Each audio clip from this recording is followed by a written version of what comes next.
আসসালামু আলাইকুম। আজকে আমি বানাবো আপনাদের প্রিয় ম্যাঙ্গো বার। এর জন্য আমি নিচ্ছি এখানে 6 কেজি আম।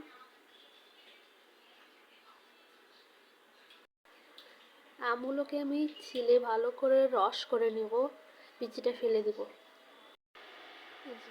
ফেলে নিয়ে আমি চুলের ফ্রাই প্যানে চড়িয়ে দিচ্ছি।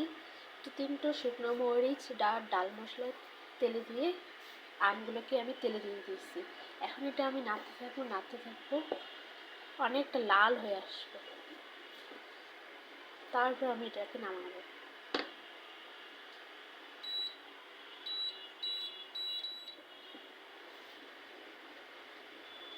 নামিয়ে ফেলে এটাকে আমি শুকিয়ে নিব। কয়েকদিনের মধ্যেই এটা শুকিয়ে গেলে বেশ লাল বর্ণ হয়ে যাবে, তখন আপনাদের প্রিয় ম্যাঙ্গো বার তৈরি হয়ে যাবে। এই যে আমি শুকিয়ে নিচ্ছি, আপনাদের প্রিয় ম্যাঙ্গো বার দেখতে পারেন, আমি কাটেও ফেলছি। শুকানোর পর ঠিক এটা এরকম হবে, যেটা খেতে বেশ মজা। আর এটা চিনি ছাড়াই রান্না করা যায়, চিনি লাগে না।